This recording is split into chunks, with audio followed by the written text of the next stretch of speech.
Assalamualaikum warahmatullahi wabarakatuh. Perkenalkan, kami dari kelompok 5. Kami merupakan mahasiswa STAIN Bengkalis, lebih tepatnya mahasiswa program studi manajemen keuangan syariah semester 5. Baiklah, langsung saja. Berikut merupakan anggota-anggota dari kelompok 5. Yang pertama, Ayu Dewanti. Yang kedua, saya sendiri, Dinda Tria Saputri.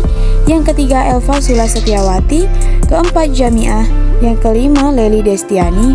Dan yang terakhir adalah Muhammad Nur Syahridoni. Tak lupa pula dosen pengampu pada mata kuliah ini, yaitu Ibu Reynelda Seba SEMAK. Hehe, cantik kan guys? Nah, di video presentasi kali ini, kami akan menjelaskan materi dengan judul audit kecurangan untuk memenuhi persyaratan mata kuliah manajemen audit. Oke guys, simak video setelah ini. Perkenalkan, nama saya Ayu Dewanti dari kelompok 5 ingin membacakan materi kelompok kami yang A tentang pengertian error dan fraud. Error atau kesalahan terjadi karena dua faktor, manusia atau human error dan kesalahan teknis. Contoh kesalahan teknis yang terjadi dari faktor manusia seperti kesalahan pencatatan, penginputan, dan dokumentasi. Sedangkan contoh kesalahan karena faktor teknis adalah komputer hang, kesalahan pemrograman, dan lain-lain.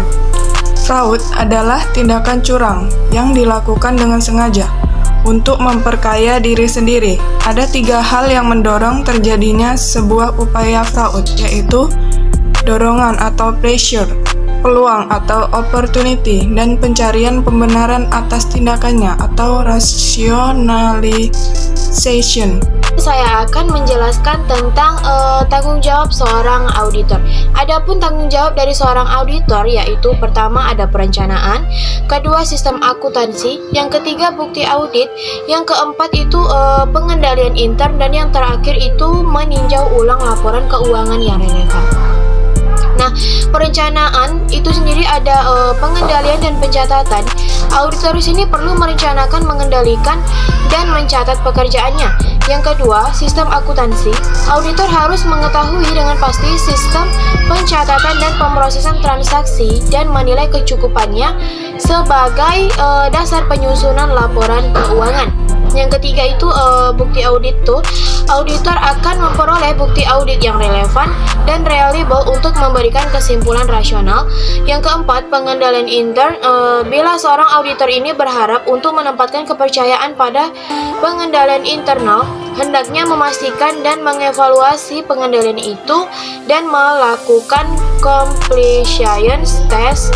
Dan yang terakhir itu meninjau ulang laporan keuangan yang relevan. Maksudnya di sini auditor melaksanakan tinjau ulang laporan keuangan yang relevan seperlunya dalam hubungannya dengan kesimpulan yang diambil berdasarkan bukti audit lain yang didapat dan untuk memberi dasar rasional atas pendapat mengenai laporan keuangan.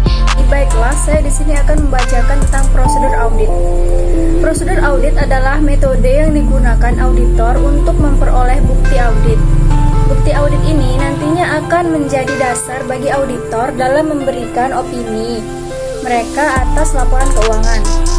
Selain itu, prosedur audit dilakukan untuk menguji berbagai asersi audit yang terkait dengan kelas transaksi dan saldo akun yang berbeda. Materi selanjutnya mengenai 8 jenis prosedur audit. Adapun 8 jenis prosedur audit diantaranya: yang pertama penyelidikan, yang kedua konfirmasi, yang ketiga pemeriksaan catatan atau dokumen, yang keempat pemeriksaan aset terwujud, yang kelima pengamatan, yang keenam perhitungan ulang, yang ketujuh kinerja ulang, dan yang kedelapan prosedur analitis. Baiklah, hanya ini yang dapat saya sampaikan dan akan dilanjutkan oleh teman saya Leli Destianti. B. Pengungkapan dan pelaporan. Pengungkapan laporan keuangan dalam arti luas berarti penyampaian informasi, sedangkan menurut para akuntan pengungkapan laporan keuangan adalah penyampaian informasi keuangan tentang suatu perusahaan di dalam laporan keuangannya, biasanya dalam laporan tahunan. Pengungkapan yang dilakukan perusahaan pada dasarnya dasarnya bertujuan untuk memenuhi kebutuhan informasi para pemangku keuangan atau kepentingannya. Pengungkapan informasi dapat disajikan dalam pelaporan keuangan sebagai pos laporan keuangan, catatan atas laporan keuangan, penggunaan istilah teknis, pengungkapan dalam kurung atau penjelasan dalam tanda kurung, lampiran, penjelasan auditor dalam laporan audit, dan komunikasi manajemen dalam bentuk surat atau penyajian resmi. Di sini saya akan melanjutkan pembacaan dari Lely Destiani.